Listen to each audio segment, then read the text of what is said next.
What is ailing the West Virginia Mountaineer offense, and how does it get fixed? And is the quarterback position part of the problem? Pull up a chair, sit back, relax, and we're going to talk about it right after this word from our sponsor. Ladies and gentlemen, this episode is brought to you by Dutch Miller Automotive, where friends and family pricing means you get the best deal right up front on any new or pre-loved vehicle in stock every time. With brands like Chevrolet, Chrysler, Dodge, Jeep, Ram, Kia, Hyundai, Ford, GMC, Buick, and Subaru, the Dutch Miller Automotive family is always growing and ready to put you in the car or truck you've been searching for. Check out our inventory across West Virginia at DutchMillerAuto.com or come in today to the home of friends and family pricing, only at a Dutch Miller Automotive store near you. What is up, college sports fans, Big 12 fans, fellow members of Mountaineer Nation? Welcome into another edition of Couz's Corner. Belly yourself up to the bar and let me pour you out this shot of top shelf college football content. On tap today, we are talking about the West Virginia Mountaineer offense, where they're lacking, and then also we're going to talk about the quarterback position and whether Garrett Greene or Nicco should start this coming Saturday. Now, I don't mean for this to be a negative video. I'm happy that this team is 3-1. Our defense is playing fantastic. I'm really proud how they've stepped up. I'm really proud of the way Coach Brown and his staff have been able to call games, make decisions for the most part. I feel like they're doing a really good job of coaching to their strengths right now. And they see where their weaknesses are and they're trying to fix them. Now, that being said, our offense has struggled. There's no way to get around that. There's no way to sugarcoat it. The offense has been bad, primarily the passing game. Now, I'll touch on the quarterback position later, but at the end of the day, there are a lot bigger issues that West Virginia has right now than the quarterback position, in my opinion. Do they need improvement at the quarterback position? Absolutely. But I think there are bigger issues. Number one, let's look at the wide receiver position. Drops, and more drops. This has been an issue at West Virginia really ever since Neal Brown got here. What causes that? I don't know. Is it lack of concentration? Is it a coaching issue? Is it just bringing in the wrong guys? I don't know the answer to it. This program has had 4 different wide receiver coaches in a five-year period. That doesn't help. Number 2, guys are not getting open. They're just not able to get separation from defensive backs. Now, there were a couple of plays against Texas Tech where they did, and unfortunately, the quarterback, Nicco, was not able to make the play. Not sure if it was his fault or the receiver's fault because I don't know the play call. I don't know the route. But that being said, for whatever reason, they weren't able to connect on those plays, even the times when the receivers did get open. And then thirdly, when guys are catching the ball, they are not making plays. No yards after the catch are happening here at West Virginia, folks. That is another area West Virginia has struggled ever since Coach Brown has been there. Now, is it a factor of just not having the right guys? I think that's the case. I don't think we've had a receiver on the roster that is really good at making plays in space.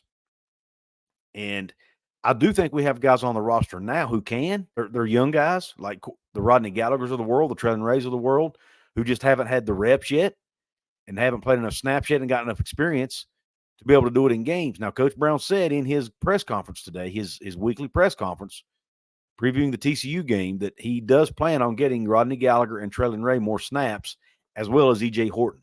Those are the 3 guys who I think will probably do the best or have the best chance of making plays downfield, in addition to Hudson Clement, who's also very fast. And you put those guys in addition to Devin Carter, who, oh, by the way, yes, Devin Carter didn't have his best game this past week. He had a couple of drops. But Coach Brown mentioned in his press conference something none of us knew about on Saturday. Devin Carter just lost his grandmother, folks. So I'm sure that was weighing on him during that game, and it could have impacted his play.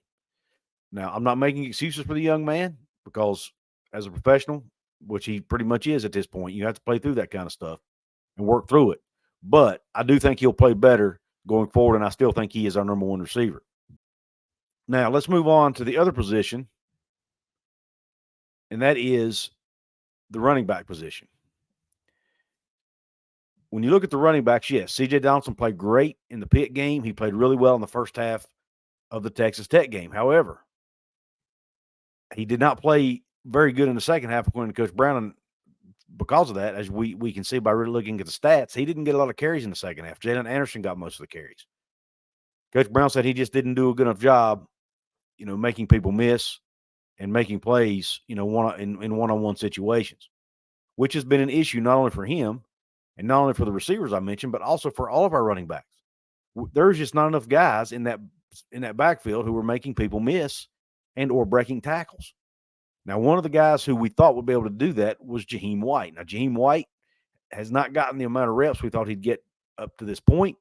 But again, Coach Brown also mentioned him in the presser. He said Jaheim White did not have a good week of practice last week, therefore he didn't get to play a lot in the game.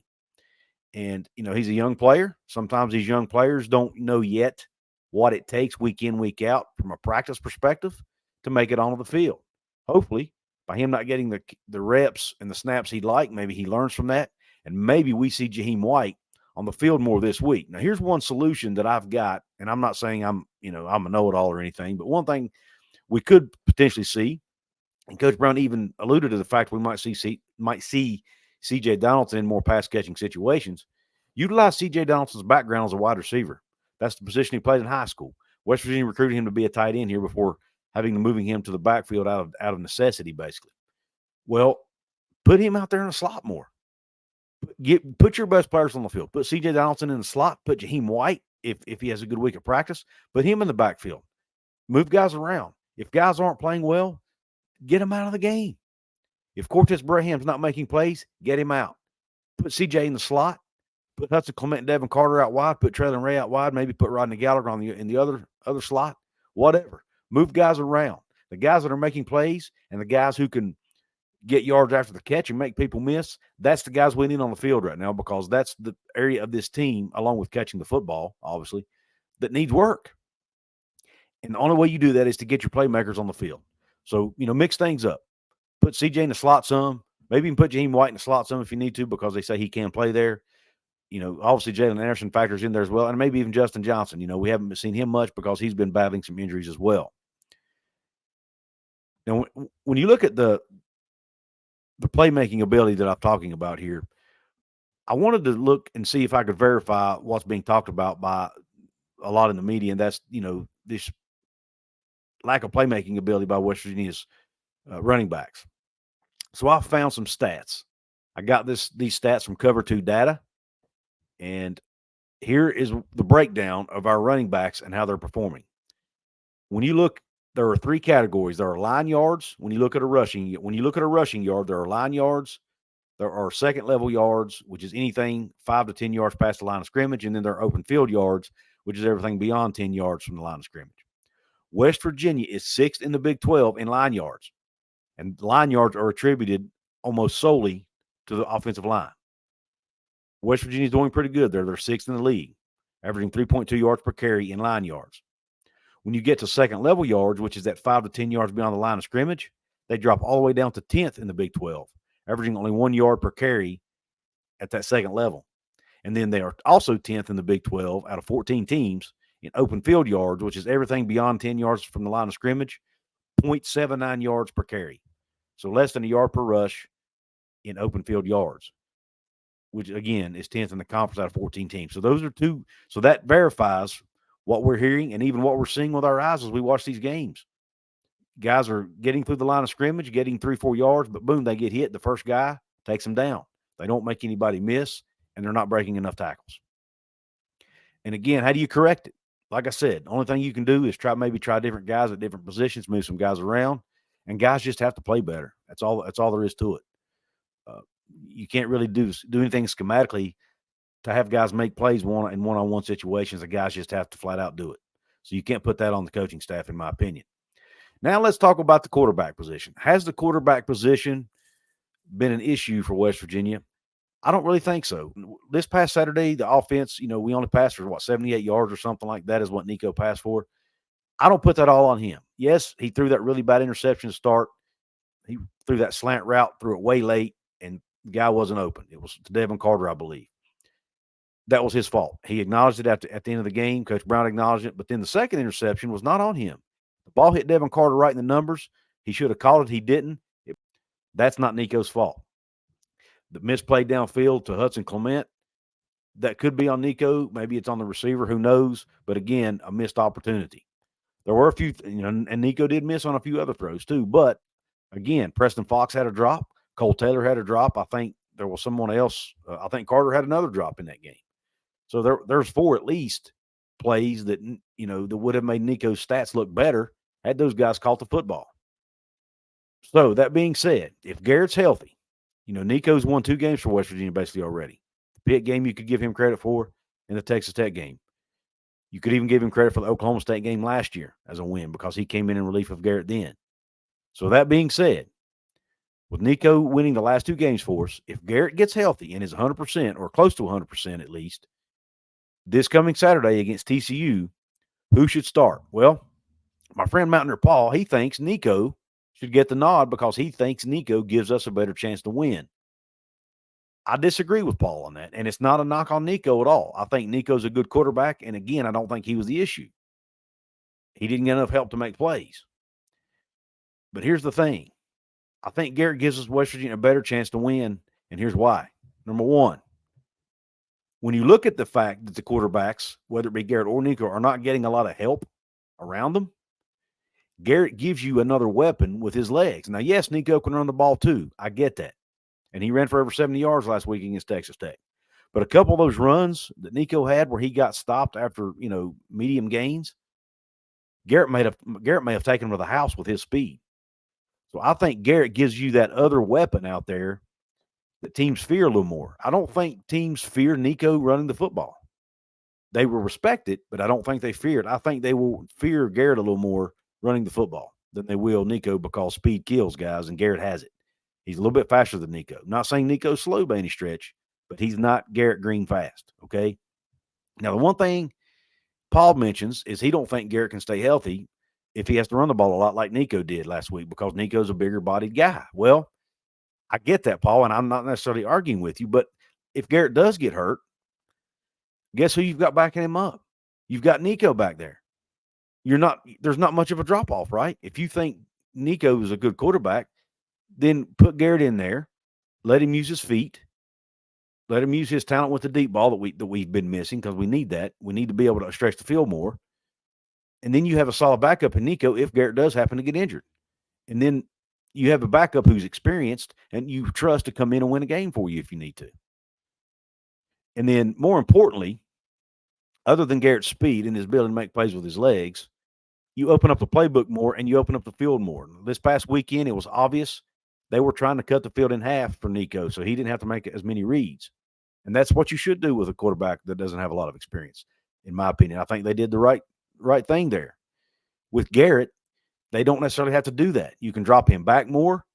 You can open up the entire playbook to him because he's had more reps with all these plays.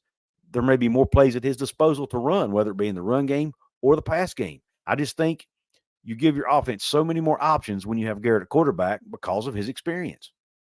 So you factor in his experience and his ability to make plays with his feet to help offset the lack of productivity from the other players around him.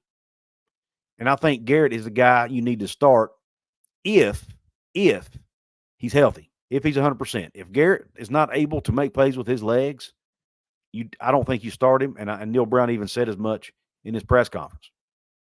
Now, what do I think will happen? Here's what I think will happen. I don't think Garrett, personally, I don't see Garrett being 100% by this Saturday. I was at the game this past Saturday. He was limping pretty badly on that foot, on that ankle. It's possible he could be 100% by Saturday, but I don't see it. And if he's not, I don't think you play him because, like I said, there's not much of a drop-off from him to Nicco.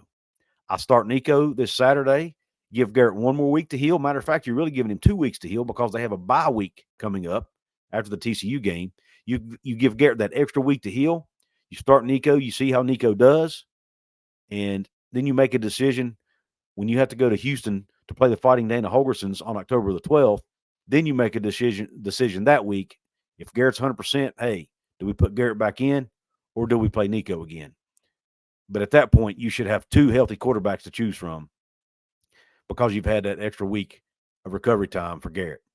So I want to hear your thoughts, Couz's Corner family. I want to hear what you think in the comment section.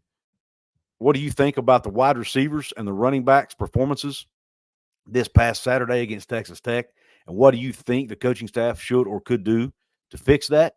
And also, what do you think about the quarterback position? Do you agree with me that if Garrett is healthy, he should start? Or do you agree with Mountaineer Paul they should just ride with Nicco because he's winning games and he's only going to get better. I respect that argument, and it's not a bad argument. I just slightly disagree with it. But I want to hear your thoughts in the comment section. With that being said, guys, take a look at these names scrolling along the bottom of the screen. These are my club level VIP members here at Couz's Corner. If you want to be a member of this club, hit that join button. It's an easy way to support the channel here if you like what I'm doing here on the channel. It's $2.99 a month for pub level membership, $4.99 a month for the club level membership. Another way you can support me, check out my merch store, guys. I've got a lot of items to choose from, several different designs to choose from. Go check it out. There's a link in the description box, or you can just click one of the photos below the description box. Also, guys, you can support this channel 100% free in 4 ways. Hit the thumbs up button if you like this video. Share this with your family and friends. Drop that comment below that I mentioned. All that helps the YouTube algorithm. And, oh, by the way, if you have not subscribed to Couz's Corner yet, please do that. Help me get to my next major goal of 7,000 subscribers. I'm trying to get there by the end of this calendar year. It's a long way to go, but with your help, I can get there. So please hit the subscribe button if you haven't yet. And, oh, by the way, guys, something I don't do enough here. If you haven't subscribed to Hoops from the Heels, which is the basketball channel Paul and I do together, where we talk about West Virginia basketball, if you haven't subscribed to that channel yet, please do that for us. We'd really like to have your support over there as well, as we cover all things Mountaineer basketball. There's not been a lot to talk about these last few weeks with it being the off season, but things are getting ready to ramp up as practice begins for this Mountaineer basketball team. So go check us out at Hoops from the Heels.